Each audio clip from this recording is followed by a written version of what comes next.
Hello दोस्तों, climate change वाले chapter को कंटिन्यू करते हैं जी। आज पढ़ेंगे how global warming does is causing climate change. Global warming के कारण क्लाइमेट चेंज कैसे होता है, ये हमारा क्वेश्चन हो गया। Being a form of energy, basically heat क्या है? एक एनर्जी की तो फॉर्म है। तो जब एटमॉस्फेयर गर्म होगा तो वो अपना प्रभाव कुछ ना कुछ तो डालेगा। When heat is added to a system, this energy brought changes in the system। तो जब हीट ऐड करेंगे तो सिस्टम में चेंजेस होना तय है, क्योंकि बेसिकली वो क्या है? एनर्जी है। And we know that global climate system is constituted by various inter related sub system. तो ग्लोबल क्लाइमेट में क्या है? कई प्रकार के सब सिस्टम आपस में इंटर रिलेटेड है। अगर किसी एक में गड़बड़ हुई, चेंज हुआ, तो वो दूसरे में भी चेंज दिखेगा। देखो, any change in one system have effect on the whole climate system. About 71% of the earth surface is covered with ocean. कितना है समुद्र? 70% से ऊपर, अबाउट 71%। अच्छा जी, when the ocean heats up, जब इतना सारा समुद्र है, जब वो गर्म हो जाएगा, it adds water into the atmosphere. तो गर्म होने के कारण उसके वाष्प बनेंगे, पानी वाष्प बनकर एटमॉस्फेयर में ऐड हो जाएगा। ठीक है जी। फिर क्या होगा? Through evaporation and forms clouds. तो एवेपोरेशन के कारण वो वाष्प बन गया और क्या बन गया? बादल बन गए। ठीक है जी, मतलब अब बादल और बनने लग गए। मोर क्लाउड्स मीन मोर रेनफॉल। तो क्या हो गया? उससे वर्षा भी ज्यादा होगी, बारिश भी ज्यादा होगी, रेनफॉल ज्यादा होगा। एक बात होगी। Also adding energy into the storms increases it's severity. ठीक, तो उसी प्रकार जो स्टॉर्म आते हैं, चक्रवात वगैरह आते हैं, तो उसमें भी ज्यादा, देखो स्टॉर्म की आप जरा मैकेनिज्म पढ़ोगे ना, तो आप पाओगे कि समुद्र के ऊपर स्टॉर्म ज्यादा आते हैं, क्योंकि समुद्र उसको वाष्प लेता है। ठीक, तो वहां से एनर्जी मिलती है इसको, तो इसकी सीवियरिटी भी बढ़ेगी। चक्रवात, स्टॉर्म्स वगैरह की सीवियरिटी भी बढ़ेगी, वो ज्यादा घातक हो जाएंगे। Increase in temperature of atmosphere leads to more glacier melting. ये हमने पहले पढ़ लिया, ग्लेशियर ज्यादा मेल्ट हो जाएंगे। ठीक है जी, टेम्परेचर के कारण। बेसिकली हम पढ़ रहे हैं ग्लोबल वार्मिंग से कैसे क्लाइमेट चेंज होता है। तो टेम्परेचर बढ़ा, आइस मेल्ट हो गई, this leads to flooding and sea level rise. तो इससे बाढ़ आएगी और समुद्र का पानी का लेवल बढ़ जाएगा। ये बातें हुई। ये एक डायग्राम है, आपने इसको ना पॉज करके पढ़ लेना है। जो जो हम डिस्कस कर रहे हैं उसी को डायग्राम के रूप में यहां दिया गया है। Changes in temperature changes pattern of wind. जब टेम्परेचर चेंज हो गया तो हवा का पैटर्न भी चेंज हो गया, ये बात है। Change wind pattern affects the monsoon. उससे क्या हुआ? मानसून को अफेक्ट हुआ, रेनफॉल को इफेक्ट हुआ, and snow around the world. तो उस हिसाब से जो बर्फ गिरती है बारिश के रूप में, बादलों से बर्फ गिरती है, वो भी इफेक्ट हुआ। तो बेसिकली टेम्परेचर के कारण वाइंड, और वाइंड के कारण मानसून, रेनफॉल, स्नो वगैरह भी इफेक्ट हुए। As a result of this extreme weather phenomena such as drought और एक्सेसिव रेनफॉल अकर। तो इसके कारण क्या होता है? जब चेंजेस आई तो एक्सट्रीम इवेंट्स ज्यादा बढ़ जाएंगे, सूखा पड़ जा सकता है, बाढ़ आ सकती है। तो आजकल यही बातें हो रही हैं कि जो हमारा मानसून का पैटर्न है वो काफी चेंज हो रहा है, काफी समय तक रह रहा है, अक्टूबर तक भी बारिश हो जाती है, और इसके फ्रिक्वेंसी में भी काफी फर्क आया है। कभी एकदम बारिश हो जाती है, कभी रुक जाती है, कितने दिनों नहीं होती। तो ये क्या है? हीट वेव्स ज्यादा बढ़ गई हैं, साइक्लोन इवेंट ज्यादा बढ़ गए हैं, एक्सट्रीम इवेंट साइक्लोन के ज्यादा आ रहे हैं। तो इनका भी रिलेशन क्लाइमेट चेंज से है। हालांकि पुख्ता हम सीधी सीधी बातें अभी नहीं सामने आई, पर डेफिनेटली लिंक है, directly indirectly. It also increases frequency of the unpredictable weather. तो जो हम अपना वेदर है रोजमर्रा का, हमारे एटमॉस्फेयर का वाइंड, टेम्परेचर, रेनफॉल पैटर्न वगैरह को प्रेडिक्ट करना, वो भी हमारे लिए मुश्किल हो जाएगा, क्योंकि काफी अनप्रेडिक्ट हो जाएगा जी वेदर। इसकी फ्रीक्वेंसी ऐसा होने की बढ़ जाएगी। आगे है जी some important greenhouse gases. अब कुछ कुछ ग्रीन हाउस गैसेस के बारे में हम पढ़ेंगे। पहले है जी कार्बन डाइऑक्साइड। ये मेन गैस है, क्योंकि इसकी क्वांटिटी बहुत अधिक हमने एटमॉस्फेयर में रिलीज कर दी है। The most important green house gas is carbon dioxide, CO2। Carbon एक, डाई का मतलब दो, ऑक्साइड, ऑक्साइड का मतलब oxygen. CO2 is produced when carbon containing fuel is burned. जिस फ्यूल में कार्बन होता है उसको जलाएंगे तो उसके साथ जलने में क्या है, ऑक्सीजन जुड़ जाएगी, तो CO2 पैदा हो गया। Although global warming potential of 1 unit of CO2 is less than other greenhouse gases। पहले आपको ग्लोबल वार्मिंग पोटेंशियल पता होना चाहिए। पोटेंशियल मतलब क्षमता। तो इसका जो पोटेंशियल है ना ग्लोबल वार्मिंग करने का पर यूनिट CO2 का, वो दूसरों की अपेक्षा कम है, पर क्योंकि इसकी क्वांटिटी यदि हमने काफी ऐड कर दी है, इसलिए ये चिंता का विषय है CO2। तो ग्लोबल वार्मिंग पोटेंशियल इसका क्या है, बाकी ग्रीन हाउस गैसेस से लेस है, पर इसकी क्वांटिटी बहुत ऐड कर दी है हमने। But due to its large quantity, कितनी मात्रा में हमने इसको ऐड कर दिया है एटमॉस्फेयर में, it is the main cause of present green house effect. तो आज के दौर में जो ग्रीन हाउस इफेक्ट है उसका मेन कॉज CO2 माना जाता है। CO2 is used as a benchmark measure for estimating global warming potential of other greenhouse gases। दूसरी ग्रीन हाउस गैसेस है उसका कितना ग्लोबल वार्मिंग पोटेंशियल है, तो वो किससे तय किया जाता है, CO2 को बेंचमार्क मानकर। अगर CO2 को 1 मान ले तो दूसरे का वैल्यू कितनी होगी, तो CO2 क्या है, बेंचमार्क है। It is assigned as global warming potential of 1। तो इसकी वैल्यू कितनी मान ली जाती है, 1। अच्छा जी, आगे बात आती है जी मीथेन की, CH4 methane. Another important green house gas is methane. It has global warming potential of 28 to 36 times. तो तकरीबन 20-30 गुना ज्यादा है कम से कम CO2 से। ठीक, इसका potential.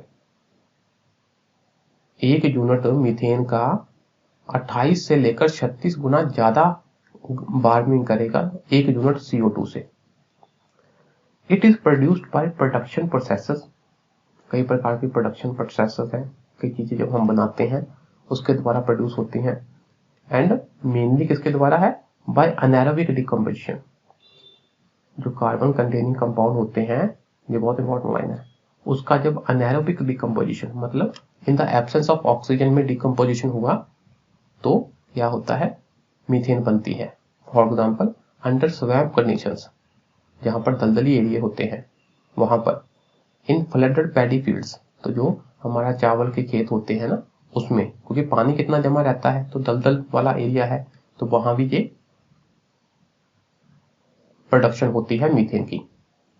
In the stomach of cattle, तो कैटल के पेट में जहां पर घास वो खाते हैं कार्बन कंटेनिंग प्लांट्स वगैरह, तो क्या होता है, उनका डिग्रेडेशन होती है, तो उनके पेट में भी मीथेन बनता है।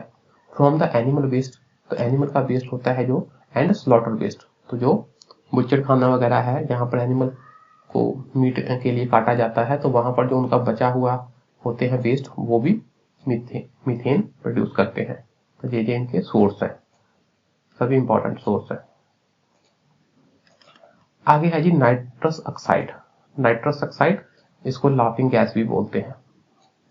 ठीक, लाफिंग गैस इसलिए बोलते हैं ना कि थोड़ा अगर आप इसको इनहेल कर लो ना तो थोड़ा सा नशा सा रहता है, इंसान ना हैप्पी हैप्पी सा मूड सा रहता है, ऐसा लगता है हंसता तो हंसता ही जाएगा थोड़ा सा ऐसे, इसलिए इसको लाफिंग गैस बोल देते हैं।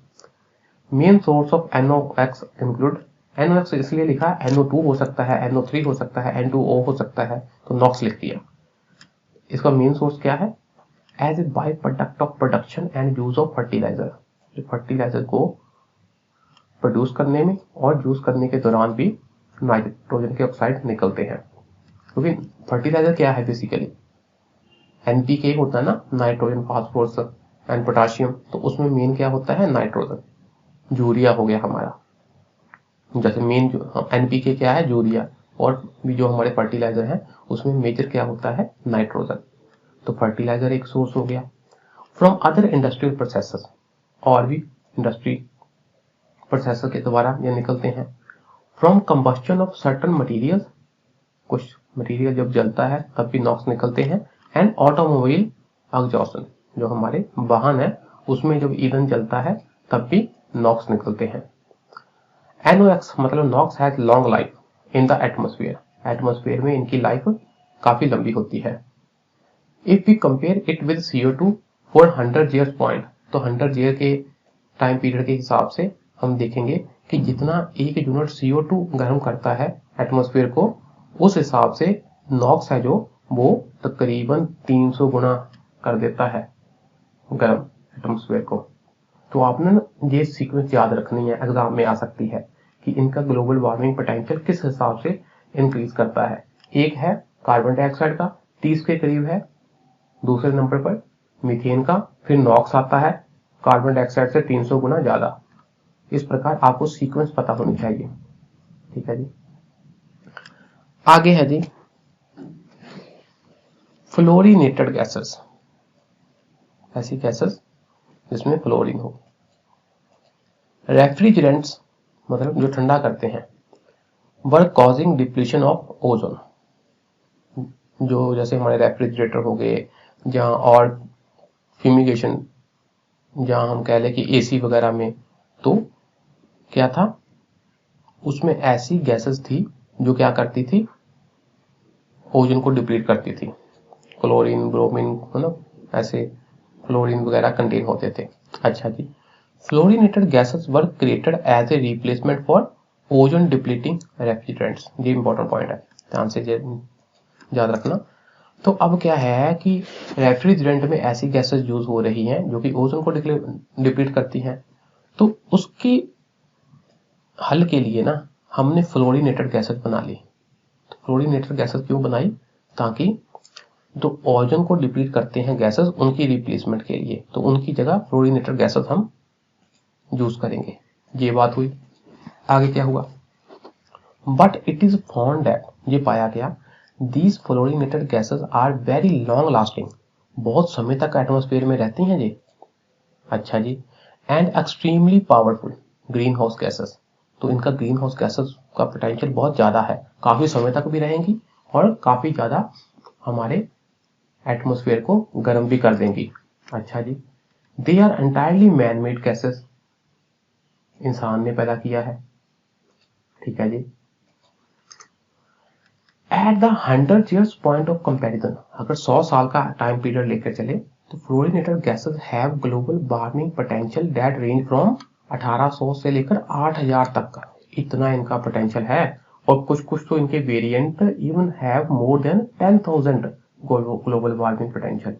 तो कार्बन से 10 गुना का, CO2 से 10,000 गुना ज्यादा इनका ग्लोबल वार्मिंग पोटेंशियल पहुंच जाता है। तो इतना ज्यादा ये गर्म कर सकते हैं, इतना बहुत हमारे एटमॉस्फेयर को काफी गर्म कर रही थी ये गैसें। So taking cognizance of the situation, तो सिचुएशन को ध्यान में रखते हुए, इसका संज्ञान लेते हुए, the Kigali amendment to the Montreal protocol is made. देखो मॉन्ट्रियल प्रोटोकॉल किससे रिलेटेड है? ओजोन की डिप्लीशन से। ठीक है जी।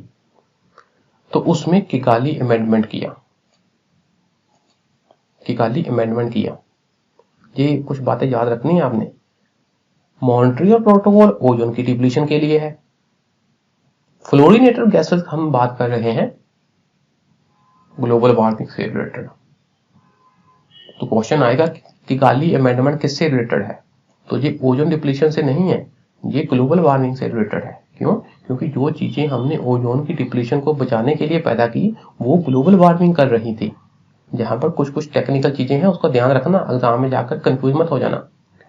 It is legally binding international agreement, legally कानूनी रूप से बाइंडिंग है, भी आपने ऐसा करना ही करना है। It aims at gradually reducing the consumption and production of hydrofluorocarbons. ठीक, तो ऐसे कंपाउंड जिसमें हाइड्रोजन भी है, फ्लोरीन भी है, इनको हटा देना है। ध्यान से देखो, हाइड्रोफ्लोरोकार्बन्स, इसमें क्लोरीन नहीं है, तो ये ओजोन को डिप्लीट नहीं करते थे, पर ये ग्लोबल वार्मिंग बहुत करते हैं, तो ये ग्लोबल वार्मिंग करते हैं। तो हाइड्रोफ्लोरोकार्बन HFC याद करने के लिए आप ना ये याद कर लेना, इसमें क्लोरो नहीं है। बाकी कंपाउंड्स में क्लोरो होता है, क्लोरीन होती है, इसमें क्लोरो नहीं था, इसलिए तो ये ओजोन को नहीं डिप्लीट करता था, पर ये ग्लोबल वार्मिंग करता है। ये बात याद रखनी, इसको एक दो बार पढ़ लेना कि गाली अमेंडमेंट किससे रिलेटेड है, मॉन्ट्रियल प्रोटोकॉल किससे रिलेटेड है, और ये किस गैस के लिए था। और ये पूरी कहानी पढ़ लेना, कैसे हमने ओजोन को बचाने के लिए ये वाली है ना गैस प्रोड्यूस की, पर इसका अपना साइड इफेक्ट थे। अच्छा जी, आगे है जी सल्फर हेक्साफ्लोराइड। सल्फर के साथ 6 फ्लोरीन लगी है। It is used for specialized medical procedures, medical procedure में भी यूज होती हैं ये। इन इलेक्ट्रॉनिक्स में भी यूज होते हैं, specially in dielectric materials and dielectric liquids. Dielectric ना टेक्निकल टर्म है, इसमें क्या होता है कि ये वैसे पोलर बिहेवियर नहीं शो करते, पर जब इनको फील्ड में रखा जाता है तो इसके दोनों ओर पोल बन जाते हैं। एनी हो, आप इतना डीपली मत जाओ, बेसिकली मेडिकल प्रोसीजर और इलेक्ट्रॉनिक्स में ये यूज होती हैं। These materials are used as insulators in high voltage applications such as transformers and grid switching gear. ठीक है, तो इंसुलेटर के रूप में ये यूज किए जाते हैं।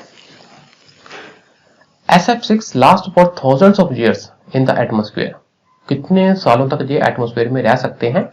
And has a global warming potential of 22,800, देखो कितना हो गया, 20,000 से भी ऊपर। ठीक है ना, तो जितनी हमने अभी तक ये गैसेस पढ़ी है ना, तो आपने इनकी सीक्वेंस याद रखनी है। तो इनकी सीक्वेंस ऐसी ही है, पहले नंबर पर CO2, फिर NOx नॉक्स आई थी, उस हिसाब से फिर आगे आपकी अलग अलग गैसें आई थी। ये देखो नाइट्रस ऑक्साइड, उससे अधिक फ्लोरीनेटेड गैस उसका है पोटेंशियल, उसके अधिक सल्फर हेक्साफ्लोराइड, तो सल्फर हेक्साफ्लोराइड का काफी ज्यादा है, ये आपने याद रखना है।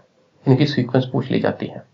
तो पर अगर वैसे याद पढ़े हम कि ग्लोबल लेवल पर कितना कितना हो रहा है का ग्लोबल वार्मिंग अलग अलग गैसों के द्वारा, तो उसका ये है, कार्बन डाइऑक्साइड तकरीबन 65% करती है। क्यों? क्योंकि इसकी क्वांटिटी काफी ज्यादा है। ठीक, और कार्बन डाइऑक्साइड में जो फॉसिल फ्यूल बर्निंग और इंडस्ट्रियल प्रोसेस वाला सबसे ज्यादा पोर्शन है। उसके बाद कार्बन डाइऑक्साइड जो फॉरेस्ट्री और अदर लैंड यूज से निकलता है। बेसिकली इंडस्ट्री और वाला फैक्टर बहुत ज्यादा है, इंडस्ट्रियल प्रोसेसेस और फॉसिल फ्यूल इनको बर्न करने से जो निकलता। दूसरे नंबर पर आता है मीथेन का नाम। कार्बन डाइऑक्साइड के बाद कार्बन डाइऑक्साइड को 2 रूपों में इन्होंने बांट दिया, fossil fuel and industrial processes, forestry and other land use. तो कार्बन डाइऑक्साइड के बाद किसका नाम आता है? मीथेन का। ठीक है जी, ये है उनका कितना इफेक्ट है, और पोटेंशियल का आपने सीक्वेंस अलग से याद रखनी है। ठीक, सीक्वेंस इसकी बहुत इंपॉर्टेंट है, मैंने साइड में ब्रैकेट में इसलिए डालकर लिखा। आगे बात आती है जी वाटर वेपर की। देखो वाटर वेपर अपने आप में गैस नहीं है, पर इसका भी काफी ज्यादा है global warming effect. It is the biggest overall contributor to global greenhouse effect. तो सबसे ज्यादा किसका है कंट्रीब्यूशन? वाटर वेपर का। अगर देखें गैसेस के अलावा वाटर वेपर का है, पर वाटर वेपर की ये है ना कि वाटर वेपर पानी के रूप में, अपना रेन के रूप में नीचे आ जाते हैं, अधिक टाइम तक एटमॉस्फेयर में रहते नहीं। Water vapour is the biggest overall contributor to the greenhouse effect and humans are not directly responsible for emitting this gas in quantities sufficient to change its concentration in the atmosphere। ठीक है, चाहे ये biggest overall contributor है, पर फिर भी हम अपने से इंसान इतना नहीं इसको इमिट कर देता कि एटमॉस्फेयर में जाकर ये हमको इतना ज़्यादा नुकसान पहुंचा पाए, मतलब इतनी क्वांटिटी हम नहीं ऐड करते इनकी। अच्छा जी, कुदरती रूप से है जो है। However, CO2 and other greenhouse gases is increasing the amount of water vapor in the air by boosting the rate of evaporation। देखो, जो हमारी ग्रीन हाउस गैसेस है वो क्या कर देती हैं, गर्मी बढ़ा देती हैं। तो उस गर्मी के कारण समुद्र से या और जगह से एवेपोरेशन बढ़ जाता है, तो एयर में वाटर वेपर भी बढ़ जाएंगे। तो एयर में वाटर वेपर बढ़ गया तो और गर्मी होगी फिर, क्योंकि इसका क्या है, इफेक्ट काफी ज्यादा है ग्लोबल वार्मिंग का। Unlike CO2 which can persist in the air for centuries, gases वगैरह तो काफी समय तक एटमॉस्फेयर में रह सकती है ना।